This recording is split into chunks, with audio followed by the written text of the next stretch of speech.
सौरभ मालवीय, इतनी intense process चली SIR की, घर घर जाकर वेरिफिकेशन हुआ, घर घर जाकर एन्यूमरेशन फॉर्म बांटे गए, और ममता बनर्जी जिंदा लोगों को पकड़ लाई दिल्ली। कह रही हैं लाखों ऐसे लोग हैं जिनको मैं परेड करवा सकती हूं, जिन्हें एसआईआर ने मार दिया। गरिमा जी, चुनाव आयोग मतदाता हितैषी है। चुनाव आयोग संवैधानिक रूप से स्वतंत्र एक इकाई है और लोकतंत्र में चुनाव आयोग पर बहुत आस्था और विश्वास है। और वर्षों से, आजादी के बाद से, इन सारी प्रक्रियाओं को चुनाव आयोग संवैधानिक तरीके से कानून के दायरे में प्रजातंत्र के इस नियमावली का, लोकतांत्रिक व्यवस्था की नियमावली का पालन अनुपालन कर रहा है। ऐसे में ममता बनर्जी जी का यह बयान, हाँ, क्या उनकी हताशा, क्या उनके डर का भय, क्या बंगाल खाली करो, बंगाल से मुक्त, भय, बंगाल के लाल आतंक, अपराध आतंक और बंगाल जलता बंगाल। नहीं सौरभ मालवीय, ये बाइट शायद आपने, ये ममता बनर्जी जो परेड कराती दिखी कैमरे के सामने, ये मैं आश्वस्त हूं आपने देखी होगी। मैं उसी पर आ रहा हूं गरिमा जी। तो अब ममता बनर्जी को ये लग गया है कि बंगाल से वो विदा होने वाली है, तो मरता क्या न करता। अब वो इस निराशा में, हताशा में, भय में, डर में वो चुनाव आयोग को कटघरे में खड़ा करेंगी, जनता को कटघरे में खड़ा करेंगी और बंगाल को तो चुनाव आयोग, एक सेकेंड प्रोफेसर सौरभ मालवीय, इस देश के पूर्व मुख्य चुनाव आयुक्तों ने सबने कहा कि अगर चुनाव आयोग को कटघरे में खड़ा किया जाता है, 2 सेकंड का काम है, चुनाव आयोग इस पर सामने आकर सफाई क्यों देता हुआ नहीं दिखाई देता? 5 चिट्ठियां, 6 चिट्ठियां लिख चुकी है ममता बनर्जी जी। गरिमा जी उसी पर मैं आ रहा हूं। चुनाव आयोग का यह कार्य चुनाव आयोग आके देगा, बताएगा, लेकिन जिस गृह युद्ध के तरफ ममता बनर्जी देश को और बंगाल को ले जाना चाहती है, उनकी मंशा क्या दर्शाती है? उनकी मंशा क्या दर्शाता है? सिर्फ तो यो रोक देना गृह युद्ध चुनाव आयोग, ये गृह युद्ध चुनाव आयोग 5 सेकंड में रोक सकता है। ज्ञानेश कुमार सामने आ जाएं, चीफ इलेक्शन कमिश्नर, भैया 50 लोग भी अगर हैं जिनके नाजायज तरीके से नाम काट दिए गए मरा हुआ बताकर, तो एसआईआर पर तो सवालिया निशान है। बिल्कुल। अब मैं जरा सा गरिमा जी सवाल आंसर ले लीजिए। सवाल बहुत अच्छा है, संजीदा है और बहुत ही संवेदनशील है आपका सवाल।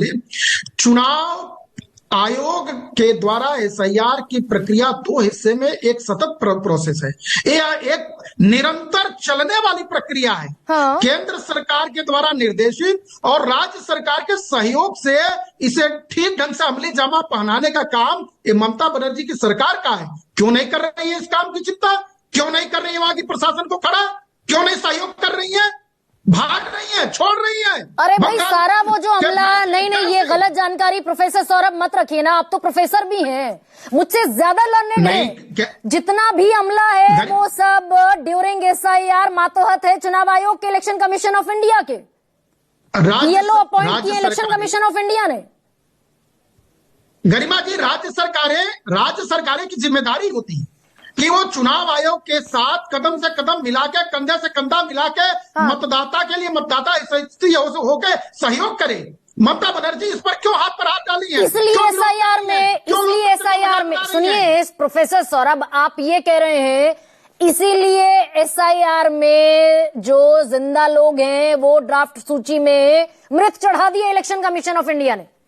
बिल्कुल नहीं गरिमा जी। क्या आप, गरिमा जी, आप तो इतनी सीनियर एंकर हैं, पत्रकार हैं, आप चीजों को समझती हैं। देखिए, पुनरीक्षण एक प्रक्रिया है। जो मर गए हैं, जिनका स्थान बदल गया है, घर बदल गया है, पता बदल गया, स्थान बदल गया है, नहीं है, उनके प्रति जागरूक लोग बताएं, दिखाएं और दोनों की प्रक्रिया को फिर से यानी जांच करके दोनों को क्लियर करने की काम, यही तो प्रक्रिया अपनाई जा रही है। ये एक सतत प्रक्रिया है, फाइनल ड्राफ्ट तो है नहीं, इसलिए उसे स्वीकार भी नहीं कर रही है और लोगों को खड़ा करके निगेटिव एक वातावरण बना के देश में अपने पराजय की एक पटकथा। चुनाव आयोग दरअसल ये कह रहा है, नहीं एक सेकंड, फिर प्रोफेसर सौरभ मैं आप ही की बात को पलक पर रख लेती हूं अपने। तो चुनाव आयोग ये कह रहा है कि 1,82,00,000, जस्ट अ सेकंड, चुनाव आयोग ये कह रहा है कि बंगाल में 1,84,21,000 लोग इनजेन्युइन है एज अ वोटर। देखिए गरिमा जी, ये बात सर्वविदित है और सबके बीच में है और ये छुपी बात नहीं है कि बंगाल के हालात इस समय घुसपैठियों से भरे पड़े हैं। वहां के आम जन को संकट है और अपनी अपील सब लोगों के द्वारा किया जा रहा है। सरकार को, स्थानीय सरकार को खुल के बाहर आना चाहिए, चुनाव आयोग का सहयोग करना चाहिए। आसाम में 19 लाख घुसपैठिए हैं। नहीं, अब रुकिए प्रोफेसर, बंगाल में घुसपैठिए हैं, आपने ड्राफ्ट सूची में नहीं बताया कितने घुसपैठिए हैं, बताइए कितने घुसपैठिए हैं बंगाल में। देखिए गरिमा जी, ये दोनों दो विषय।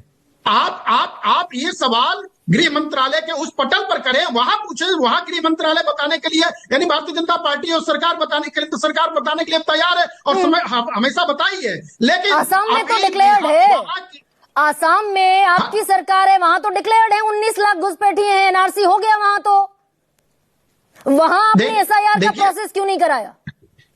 देखिए गरिमा जी, सीधी सीधी बात है कि पश्चिम बंगाल अपने हार, पराजय, निराशा की पटकथा ममता बनर्जी देख रही है। सर ये रटी रटाई क्यों सुना रहे हैं? सुनिए, with due respect professor Saurabh, मैंने सवाल पूछा भाई, और तो सवाल आसाम का पूछा। आसाम में घोषित 19 लाख घुसपैठिए हैं एनआरसी के बाद, वहां एसआईआर क्यों नहीं कराया बीजेपी के चुनाव आयोग ने?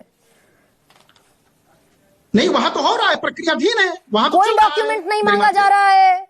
नहीं, खूब मांगा जा रहा है, कोई डॉक्यूमेंट नहीं मांगा जा रहा है आसाम में, खूब जबरदस्त। गरिमा जी कल ही अभी मैं एक चैनल पे था, डिबेट था और असम के संदर्भ में चर्चा हुई, लंबी चर्चा हुई। असम में सर्वाधिक पुनरीक्षण का कार्य तेज गति से चल रहा है, सर्वाधिक पुनरीक्षण का कार्य चल रहा है, उत्तर प्रदेश में चल रहा है, सभी राज्यों में चल रहा है। एक केंद्र के द्वारा राज्यों को सहयोग करने की जरूरत है और संविधान में विश्वास रखने वाले, लोकतांत्रिक मूल्यों को स्थापित करने वाली सरकारें मान रही है। अच्छा, चुनाव आयोग को एक सेकंड